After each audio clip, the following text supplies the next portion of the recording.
Hello guys, welcome back to my channel रे0522 vlog. कैसे हो सब? होप सब बहुत अच्छे होंगे। मैं भी बहुत अच्छी हूँ गाइज़। और आज मैं जा रही हूँ शूट के लिए। आज मैं शूट किसी नए इंसान के साथ करने वाली हूँ जिनके साथ मैंने बात की थी। तो देखते हैं कैसा एक्सपीरियंस रहता है। फ़र्स्ट टाइम ऐसे मतलब फ़र्स्ट टाइम नहीं, मैं तो करते रहती हूँ शूट, बट ओरिजिनल वॉइस में है। और थोड़ा सा देखते हैं कैसे क्या शूट होता है। चलते हैं लोकेशन पे, फिर आपको सीधे वहीं मिलते हैं। मैं आ चुकी हूँ रूमी गेट, जहाँ मैं शूट बहुत कम करती हूँ क्योंकि मुझे समझ नहीं आता।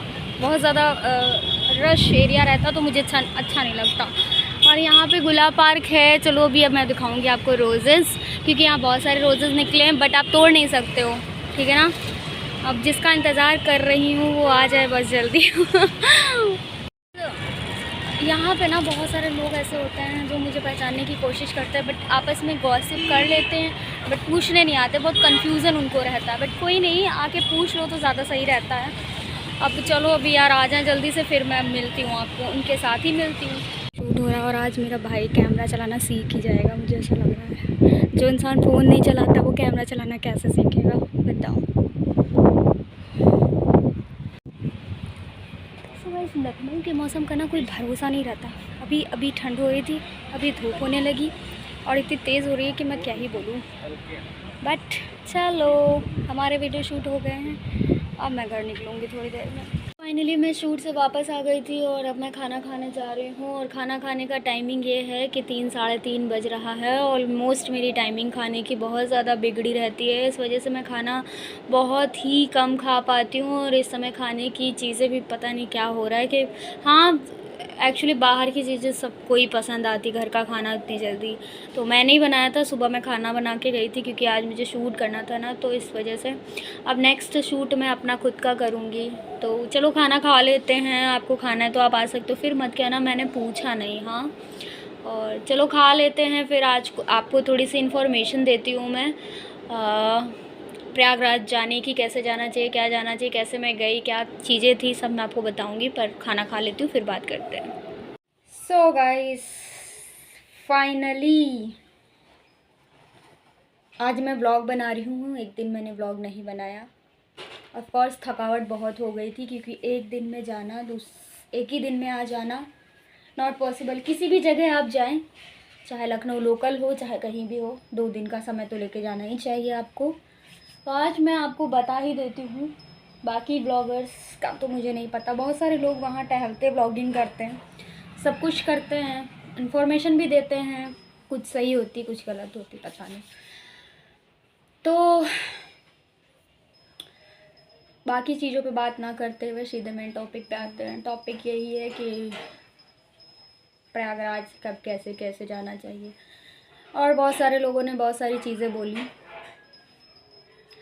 मैंने तो ऐसा कभी कुछ बोला ही नहीं। जो चीज़ें बोल दी गई मुझे, बस यही कहूँगी, यही चीज़ कोई बड़ा ब्लॉगर बोलता तो क्या बोलूँ। चलो बात करते हैं। ना ही मैंने कभी कोई कुंभ में कमियां निकाली, ना ही व्यवस्था के ऊपर मैंने कोई कमी निकाली।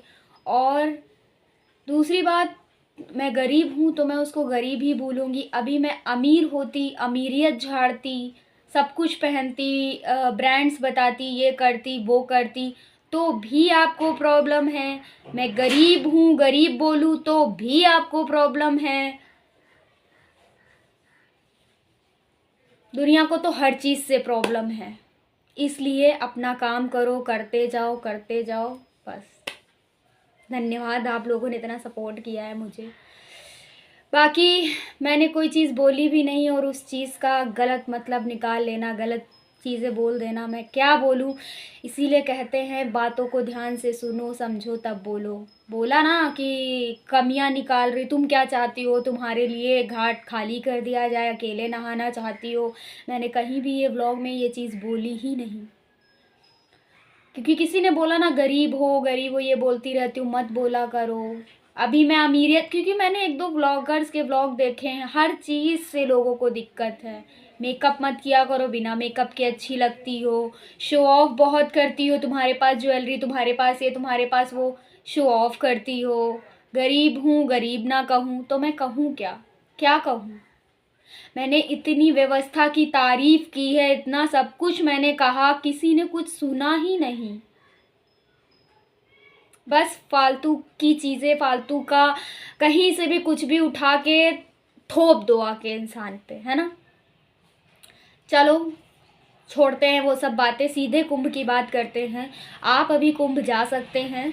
5 तारीख से बाद से सारी व्यवस्था वहाँ बहुत अच्छी हो गई है। हम लोग बसंत पंचमी के दूसरे दिन गए थे, बिना किसी प्लानिंग के, बिना किसी रिजर्वेशन के, बिना किसी उसके, बस प्लान बना और फटाक से हमने निकल लिया। ठीक है, तो बस हम लोग ट्रेन गए। फिर ट्रेन का ये पता चला, क्योंकि 5 बजे निकले थे, कि ट्रेन जाएगी तो सही लेकिन 7:30 बजे जाएगी, और हम लोग वहाँ चारबाग स्टेशन पे 5:30 बजे पहुँच गए थे। तो हम इतना इंतज़ार नहीं कर सकते थे, और हमें ये था अगर ट्रेन में कोई दिक्कत हुई, भीड़ भाड़ हुई, तो अगर हम थक ही जाएंगे तो फिर हम उतना पैदल नहीं चल पाएंगे जितना पैदल चलना था। तो फिर हम लोगों ने ट्राई किया कि उधर से हम आलमबाग बस स्टैंड आ गए। हम लोगों ने अपनी बस की। आप जनरल से भी जा सकते हो, आप प्राइवेट बस से भी जा सकते हो। प्राइवेट बस का चार्ज थोड़ा ज़्यादा होगा और नॉर्मल का तो थोड़ा नॉर्मल ही है। ठीक है, तो इस तरीके से हम गए। हमने 2 3 4 घंटे का सफ़र किया बस में। और बस में थोड़ा बहुत प्रॉब्लम होता है, वो लड़कियों का ही होता है, लड़कों का कुछ भी हो, कहीं भी वॉशरूम जा सकते हैं, बट बस में होता है तो थोड़ा देख के, क्योंकि बस हमारी ज़्यादा जगह रुकी नहीं, जबकि बस कभी कभी रुकती है, क्योंकि हम लोगों ने ट्रैवल किया है, मैंने किया है खासकर 2 बार, तो जगह जगह पे बस रुकती है तो हम लोग वॉशरूम वगैरह जा सकते हैं। तो बस इतनी प्रॉब्लम हुई थी। फिर सीधा हम लोग सीधे प्रयागराज उतरे। प्रयागराज सिटी से हमें पता चला कि मोदी जी ने हमारे शटल बस सेवा करवा रखी, जो कि फ्री है, मुफ्त।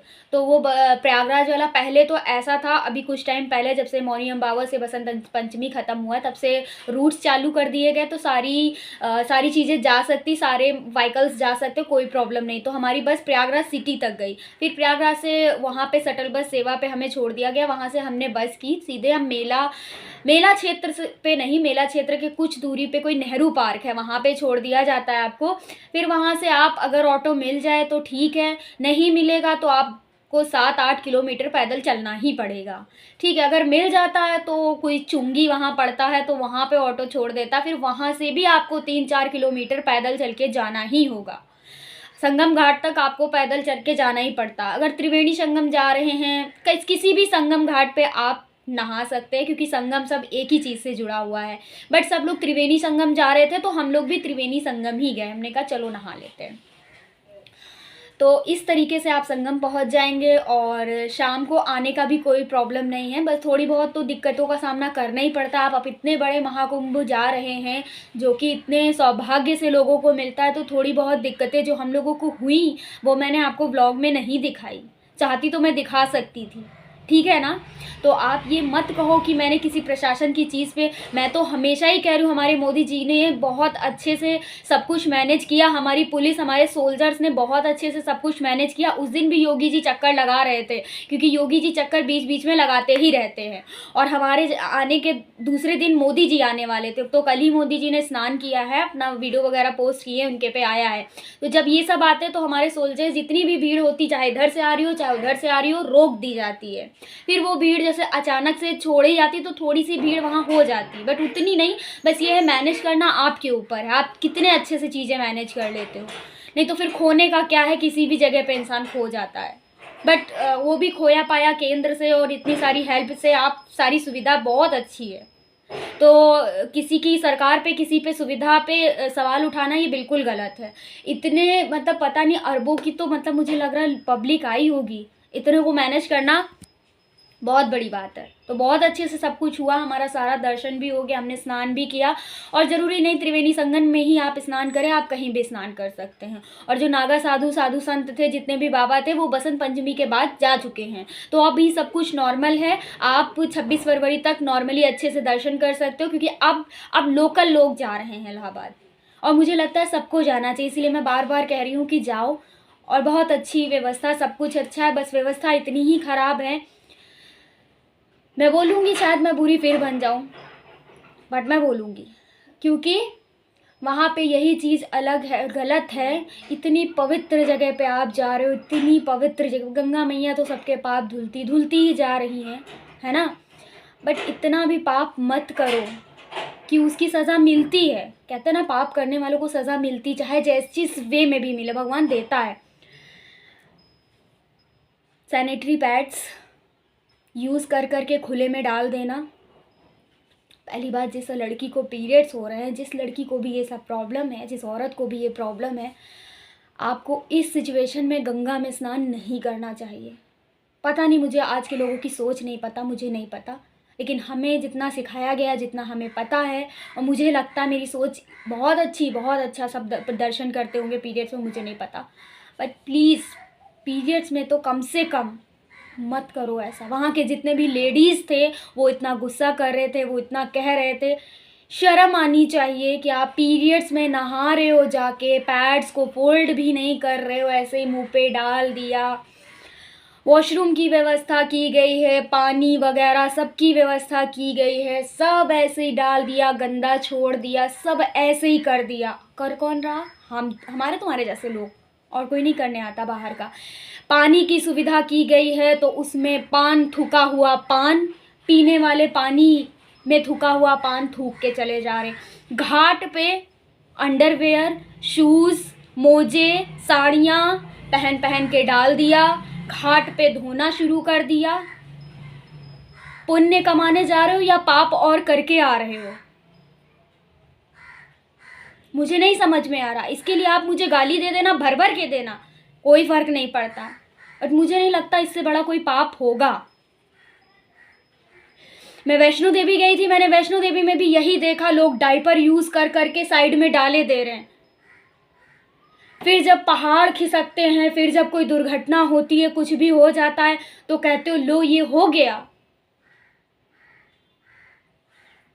और मेरे पे ब्लेम कर रहे हो कि तुमने पाप नहीं किए, तुमने ये नहीं किया, तुम तो बहुत बड़ी पापी हो। हाँ, मैं पापी हूँ, मैं तो कह रही हूँ मैं पापी हूँ, मैंने तो पाप किए, इसीलिए तो गई थी पाप धोने के लिए अपने। इस दुनिया में कोई भी इंसान, मैं तो नहीं कहती हूँ कि कोई ऐसा इंसान होगा जिसने पाप नहीं किए होंगे। और आपने कहा आप भी वहीं जाके मतलब आपको तो, मैंने तो पहले भी ब्लॉग में बोला था कि मुझे कुछ हो जाता है तो मुझे कोई फ़र्क नहीं पड़ता है। मैंने ऐसे कोई बहुत बुरे कर्म किए होंगे तो मुझे सज़ा मिल गई। तो ये सब चीज़ें जो चीज़ें हो रही हैं, पीरियड्स में नहा लेना, पूरा पानी गंदा कर देना, पूरा गंगा मैया को अपवित्र कर देना। आप सोचो, वहाँ पे लोग स्नान करने जा रहे हैं, लोगों के मुंह में पानी चला जाता है, मुंह में नहीं संभल पाते हैं लोग। तो आप ही बताना, ये बहुत अच्छा काम कर रहे हैं या बहुत बहुत महानता का कार्य कर रहे हैं? आप लोग बताना। कमला पसंद थूका पड़ा, मोजे, चप्पल, घाट पे कपड़े धोना, डायपर डालना, पीरियड्स के सैनिटरी पैड्स ऐसे ही डाल देना, ये सब बहुत अच्छा कार्य है क्या? इससे गंगा मैया बहुत खुश होंगी, सबके पाप धुल जाएंगे, बहुत बहुत खुश हो रही होंगी वो सही गाना बना है, राम तेरी गंगा मैली हो गई, पापियों के पाप धोते धोते। तो धन्यवाद, मैंने आपको इन्फॉर्मेशन भी दी और मेरी जो राय थी वो भी मैंने बताई, जो भी मैंने एक्सपीरियंस किया। और जितनी भी आंटियां मेरे साथ ये चीज़ कह रही थी, आपको स्नान ही करना था ना, तो आप गंगा जल मंगवा लेते, ऐसी व्यवस्था में ऊपर से डाल लेते, वो भी आपको उतना ही फल मिलता। लेकिन आपने तो जाके, चलो खैर ठीक है, आज के ब्लॉग को इसी जगह पे एंड करती हूँ। कैसा लगा, मतलब आज के वीडियो को इसी जगह पे एंड करती हूँ। कैसा लगा वीडियो कमेंट में बताना, और अगर मेरी बात गलत लगी हो, मुझे नहीं लगता मैंने कुछ भी गलत बोला, जैसा भी हो, जितनी भी भर भर के गालियाँ देना हो दे देना, कोई दिक्कत नहीं है। वीडियो को like, comment, share and channel को सब्सक्राइब करना अगर चैनल पर नए हो। मिलती हूँ आपसे नेक्स्ट ब्लॉग में।